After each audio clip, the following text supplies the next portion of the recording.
오늘 전도자의 말 중에서 우매한 자와 지혜로운 자를 계속해서 비교해서 우리에게 말씀을 전해주고 있습니다. 지혜자의 입의 말들은 은혜롭다 그랬죠. 그리고 우매자의 입술은 자기를 삼킨다 그랬습니다. 여기 말하는 삼킨다라는 말들은 광기라고 할 수 있겠는데요. 광기라는 표현은 어리석은 자가 정의를 말하고 우매한 자가 지혜를 말할 때 생기는 것이죠. 그리고 결국에는 그런 광기가 자기를 삼켜버리고 만다 이런 뜻입니다. 그러니까 이 말의 내용이 정직한 것을 말하는 게 중요한 게 아니죠. 또 지혜롭게 말하는 것이 중요한 게 아니라 그 사람 자체가 그 정직을 말하고 그 지혜를 말하는데 적합하느냐가 문제예요. 그래서 여기서 말하는 지혜 있는 자, 우매한 자를 구별하는 것은 그 말의 내용이 아니고 그 사람의 진실성이에요. 하나님과의 관계성.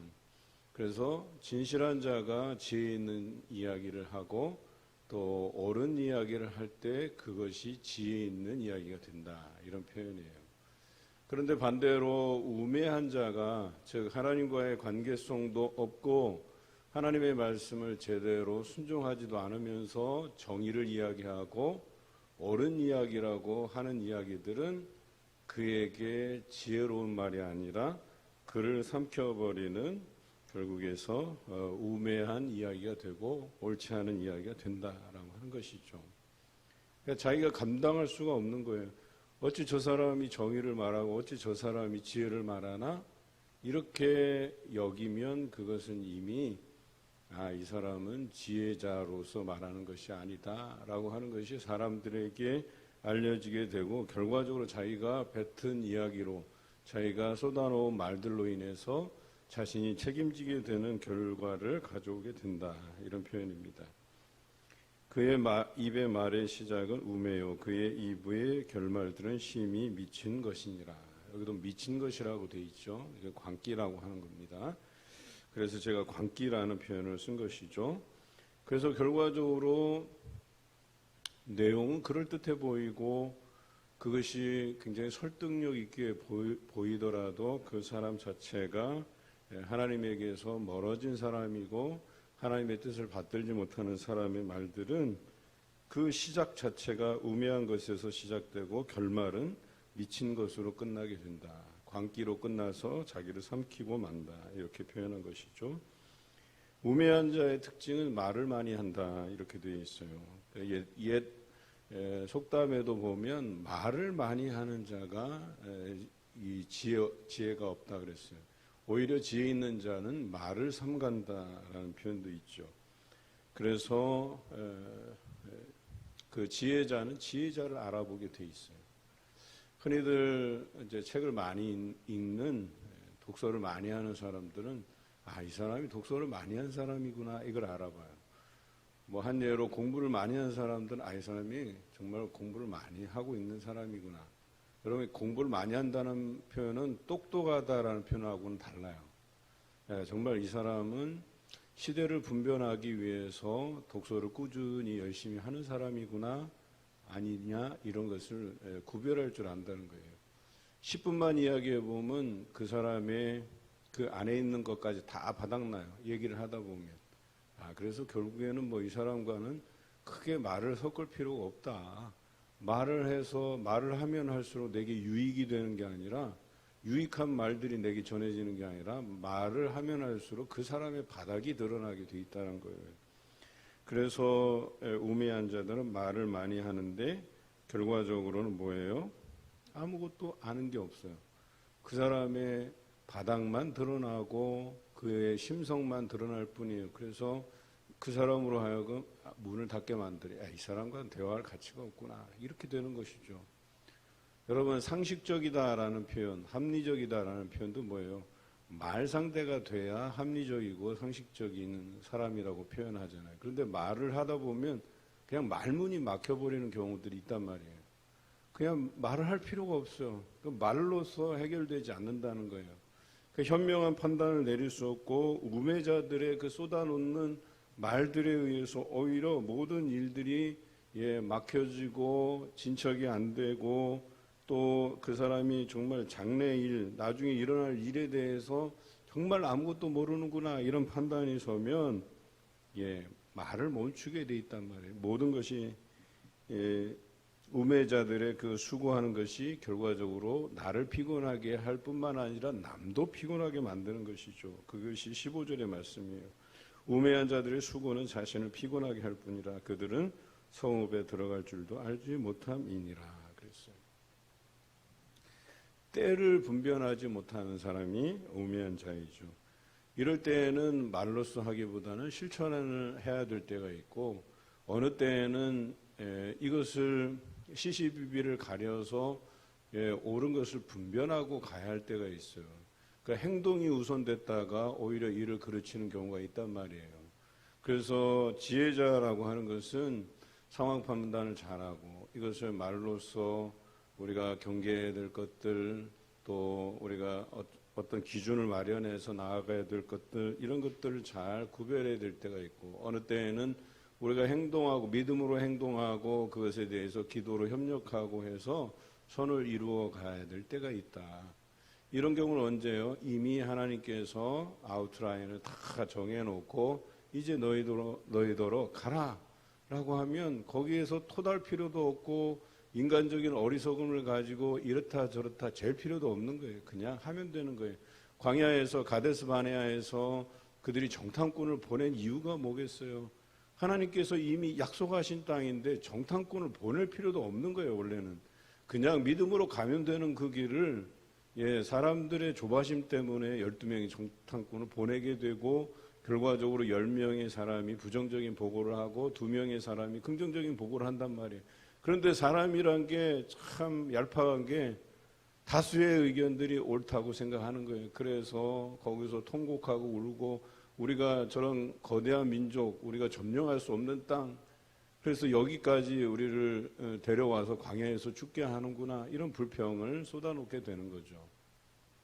그런데 하나님께서 그들에게 다시금 깨달음을 주시기 위해서 광야 그 가데스 바네아까지 1년 한 2개월이니까 나머지 한 38년 이상을 광야에서 보내게 하신 거예요.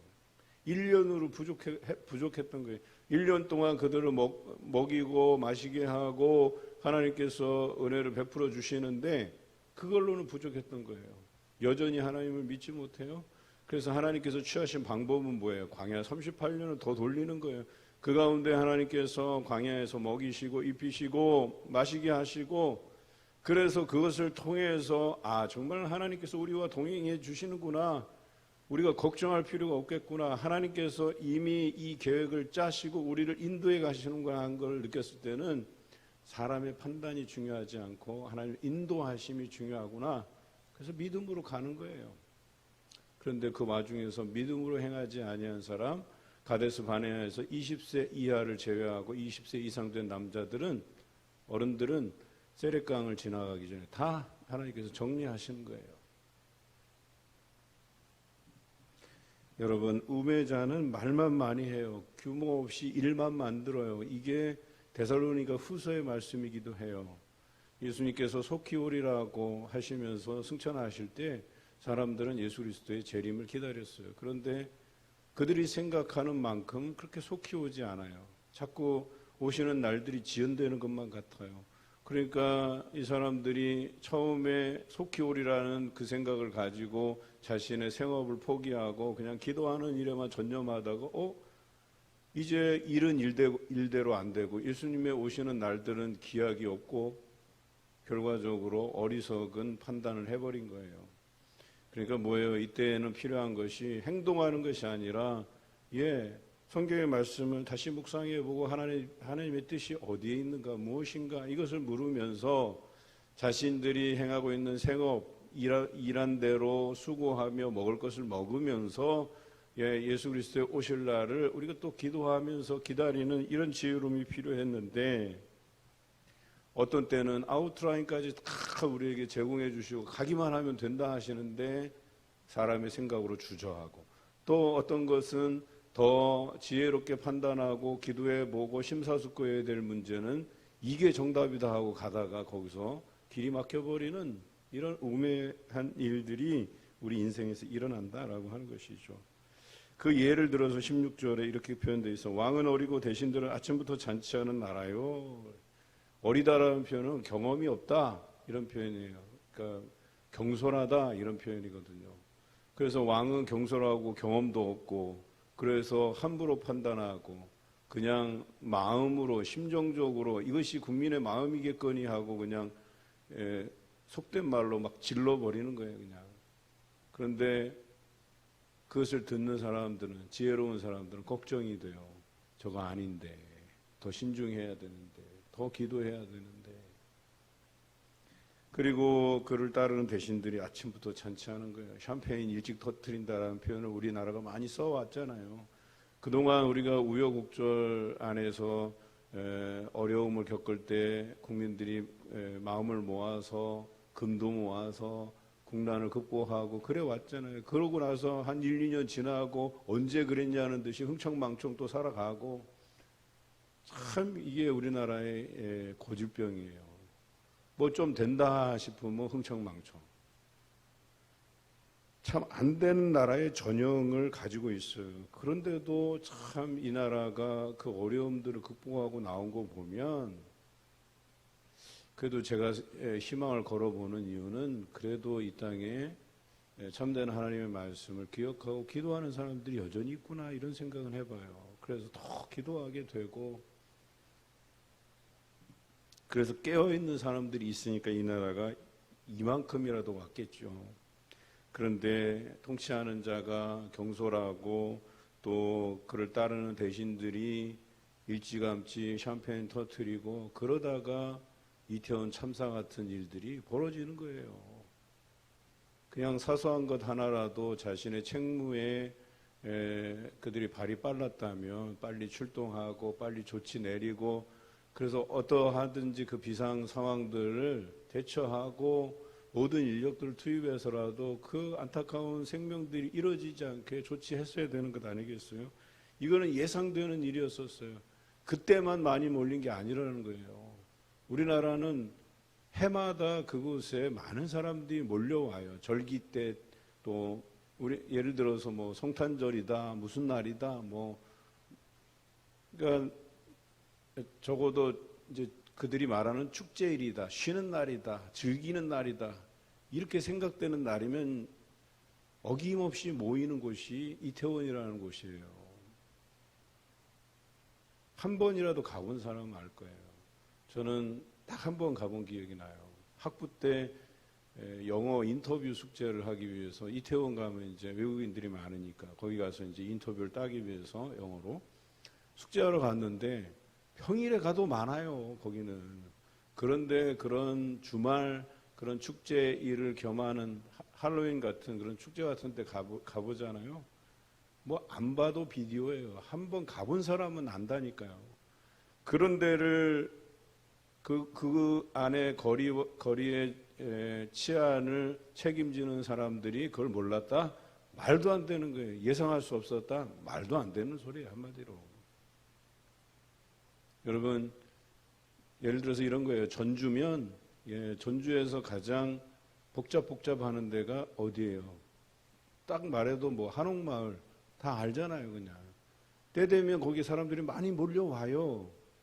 그렇게 눈 내리고 우리는 막 전주 시내에서 눈 내려서 오도 가도 못하고 야, 이 엄동설 안에 어디 나갈 생각을 하나 하고 그런데 인터넷 기사를 찾아보면 한옥마을에서 사람이 왔다 갔다 해요. 그 추운데 한복 입고 또 그걸 즐기는 사람들이 있단 말이에요. 그러니까 뭐예요? 적어도 치안을 담당하는 사람들이라면 오늘 전주 한옥마을에 사람들이 많이 몰리겠구나. 사람이 많이 모이면 사건 사고가 일어나는구나 하고 거기에 치안을 더 집중해서 생각하고 배려하고 그런 것 아니겠어요?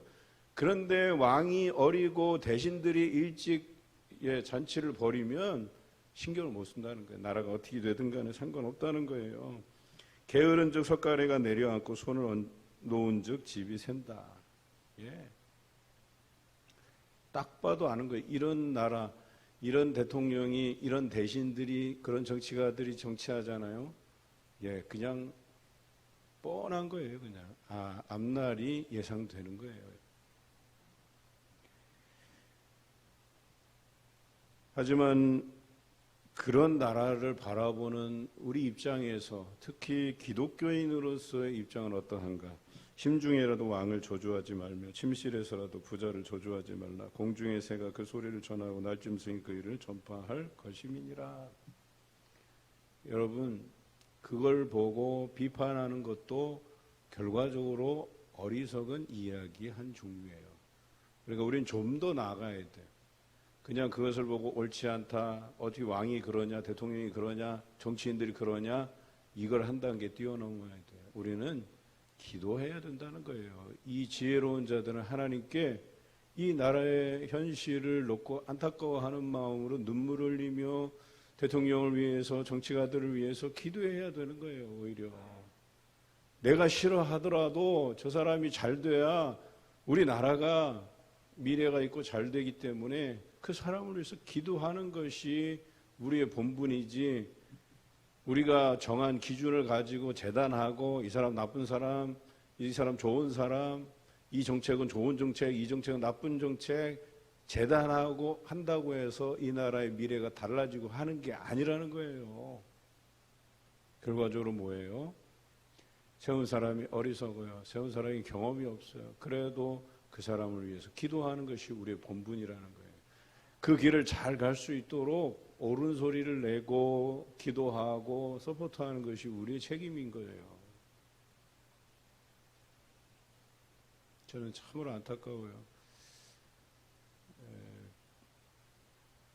제 스스로도 이번 대통령 선거를 통해서 느끼는 거지만, 저는 상황이 이렇게 제가 좋아하는 후보, 제가 지지한 후보, 지지하지 않은 후보, 그러니까 결과적으로 제가 판단하는 건 그런 거예요. 결과가 어떻게 되든 간에 내가 이것에 대해서 승복할 수 있는가를 제 스스로에게 물어봤어요. 내가 지지하지 않는 후보가 되더라도 나는 그를 위해서, 그의 성공을 위해서 기도할 수 있는가, 이거에 대해서 물어봤어요.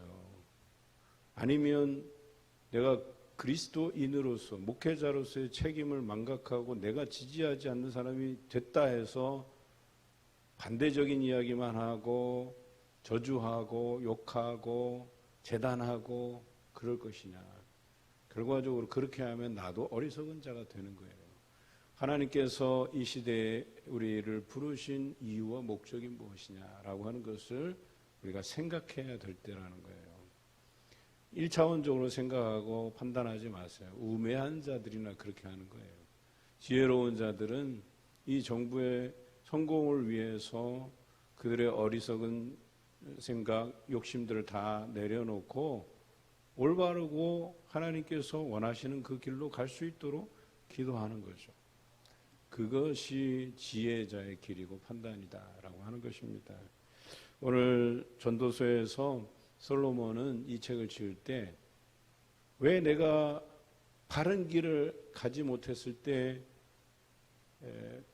신하들이, 국민들이 그것에 대해서 제동 걸어주고 옳은 이야기를 해주고 나를 위해서 기도해 주지 못했을까라고 하는 회한이 담겨있는 글이에요. 이게 그랬더라면, 그래서 지혜자로서 살아가는 삶에 대해서 그가 깨달은 바를 여기다 적고 있는 거예요. 하나님의 감동으로 주신 것을 여기다 적고 있는 거예요. 오늘 이 깨달음이 저와 여러분에게 있어서 상황이 어떠하든 우리는 하나님의 사람으로서 기도하는 사람으로서 살아가시길 주님의 이름으로 기원합니다.